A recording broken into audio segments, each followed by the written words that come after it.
provided by Thomas Allgeier and Freenis, based on the most relevant posts on LinkedIn about the B2B Ignite 2025 London. Freenis is a B2B market research company working with enterprises to optimize their campaigns with account and executive insights far beyond AI. Welcome, everyone, to the Deep Dive. So today we're really plunging headfirst into some pretty critical discussions, the ones shaping the future of B2B marketing right now. We've sifted through loads of LinkedIn posts from the B2B Ignite 2025 conference in London, really trying to pull out the essence of what the marketing community is buzzing about. That's absolutely right. And our mission here, it's to find those really essential nuggets. We want to synthesize what really resonated, what maybe challenged people's thinking, and what the real drivers are in B2B today. The whole goal is to give you a clear, kind of actionable understanding of these trends, straight from the folks on the ground, so you can actually use this stuff. Okay, let's get into it then. So the first major theme that just kept coming up from Ignite 2025, it points to this really powerful and honestly urgent call for marketers like us to evolve. It seems like it's about moving beyond just, running the campaigns, the functional execution, and really stepping up to become, strategic accelerators for the business. Yeah. Especially around proving commercial value. It feels like a big moment, doesn't it? It really does, a pivotal moment. Richard O'Connor, he really hammered this home. He said, the need to prove marketing's commercial value has gone from amber to flashing red this year. Flashing red, yeah. Wow. Yeah, and the key insight is it's not enough anymore to just defend our budget or why we exist. Yeah. We have to proactively demonstrate the tangible impact on the bottom line, show the numbers. And that urgency, that need for real impact, it connects directly to what Susanna Streeter was talking about, right? Yeah. Being the ringmaster. Exactly. She was really pushing for marketers to understand finance just as well as we understand the funnel, which, let's face it, is crucial given the global economic roller coaster she mentioned. That's asking a lot more of us. It is. And you had Sarah Thomas, PhD, echoing that same idea. She was advising marketers to, quote, know how our business makes money. Simple but profound. Right. She even suggested listening to earnings calls. Really understanding the CFO's language. It's not just about MQLs anymore. Marketing qualified leads.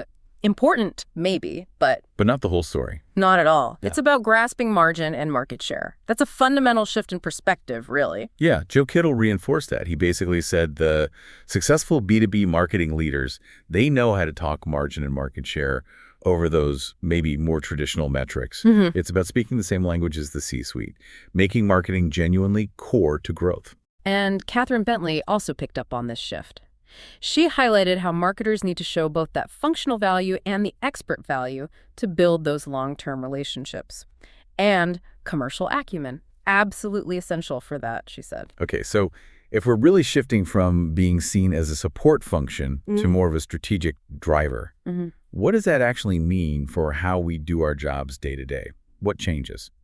Well, what's interesting is this feeling that marketing isn't just about, launching the next campaign. Renee Edwards described marketers becoming the glue or the linchpin. The glue, I like that. Yeah, connecting product, sales, brand, performance, building flexible plans that can handle different scenarios. It means being right there in the middle of the commercial engine, not just sort of off to the side running ads. Right, deep integration. Ben McGill also stressed that, didn't he? Tying marketing actions directly to commercial outcomes, he called it a key fundamental thread across the talks at Ignite. Absolutely. And Michael Gegg's reflections, they really back this up. Marketing as a commercial driver. He specifically mentioned looking beyond MQL towards actual pipeline attribution, directly linking our efforts to sales opportunities and revenue. So the big takeaway here seems clear then. Yeah, I think so. Marketers have got to translate what we do into the language of the C-suite. Revenue, profit, market share. That means, like Sarah Thomas said, digging into financial reports, really understanding the business model inside out. It's not just a suggestion anymore. It's basically a mandate. We have to redefine our strategic contribution. Makes total sense. Okay, let's shift gears slightly. Still on transformation, but AI, artificial intelligence. Based on the post, it was just everywhere at Ignite, wasn't it? Oh, completely. Dominated the conversations. Everyone was stressing AI's role in, making content delivery better, improving customer segmentation, boosting campaign performance. Usual suspects. Usual suspects, yeah.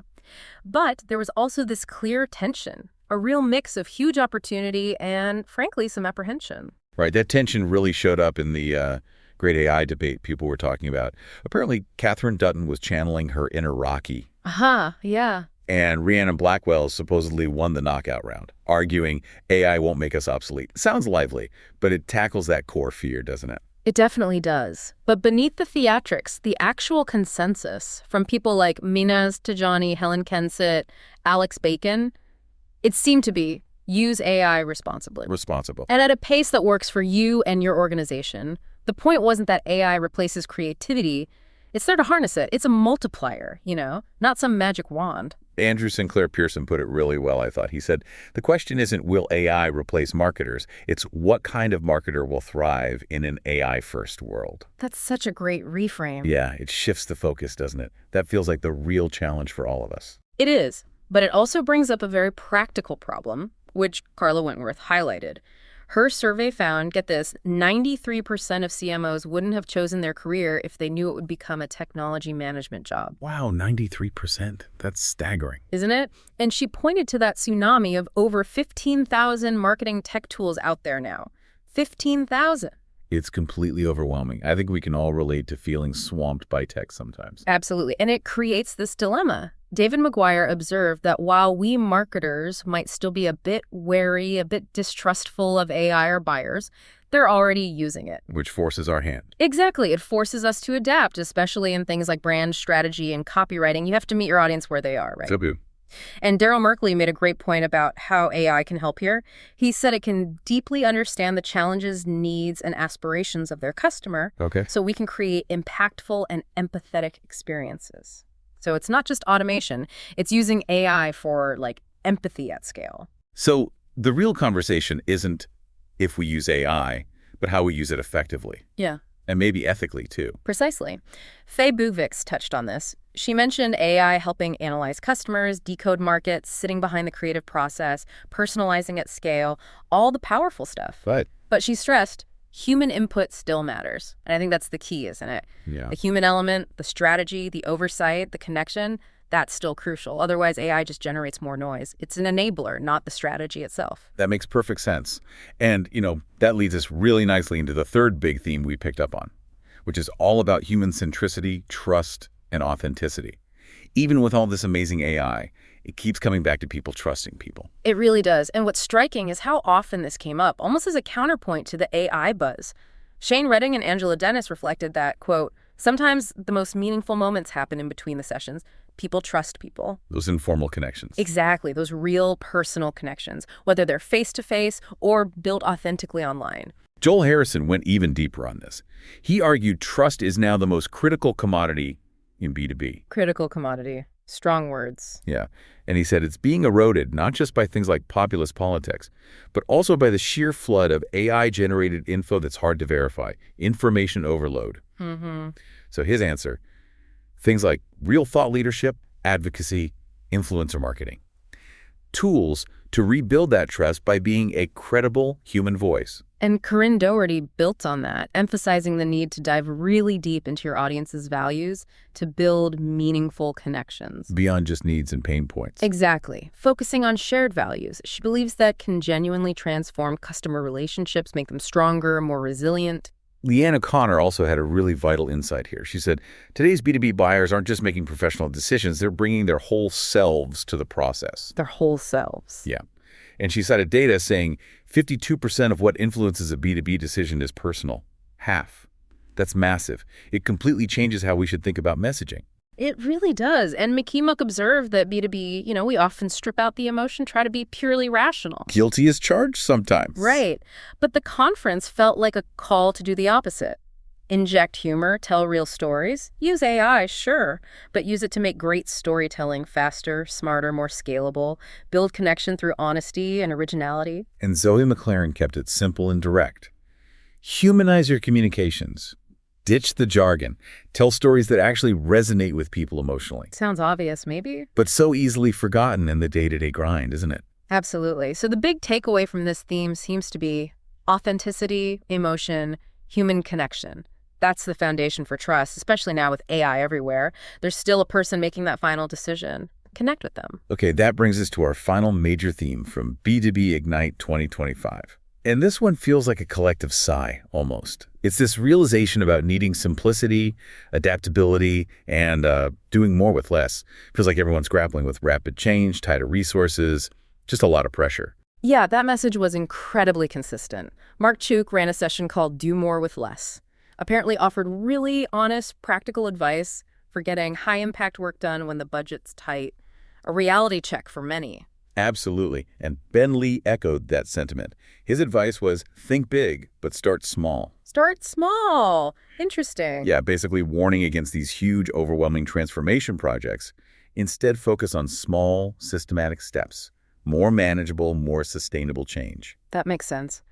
Jade Tambini also stressed simplicity and clarity for real impact, boiling it down to less fluff, more focus, better conviction, just cutting through the noise. Which most feel essential right now. Marie McDonough really captured that feeling of overwhelm many marketers seem to share. How so? She talked about feeling swamped by role ambiguity, the sheer speed of change. And her point was the need to really lean into the team's human creativity, our human edge, alongside the AI. Find that differentiator.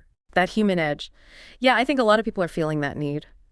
Andrea Caesar drove home the simplification point, too, especially considering those, 15,000 marketing tools? 15,000, yeah.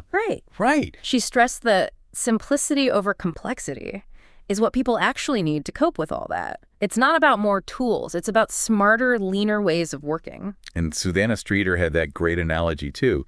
You can't pour water into a leaky bucket. Illustrating that when budgets are tight, you absolutely need a strong brand foundation.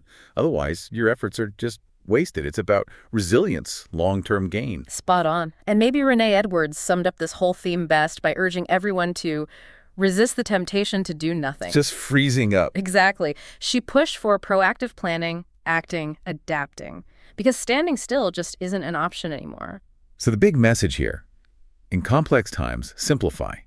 Take smart, incremental steps and really leverage that human creativity. That seems to be the path to effective, resilient marketing that can actually deliver more with less. That sums it up well. So if you enjoyed this deep dive, remember new editions drop every 2 weeks.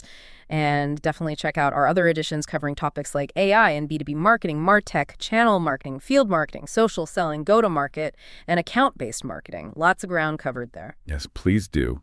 And thank you so much for joining us on this exploration of B2B Ignite 2025. We really hope these insights give you some concrete things to think about and help you navigate this constantly changing world of B2B marketing. And yeah, do remember to subscribe so you don't miss our future deep dives. Now, as you reflect on everything we've talked about today, here's something to mull over.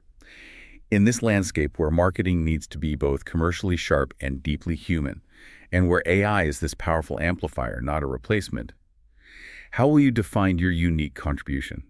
Your contribution to growth and trust, not just for your own business, but maybe for the wider B2B community too. Something to think about.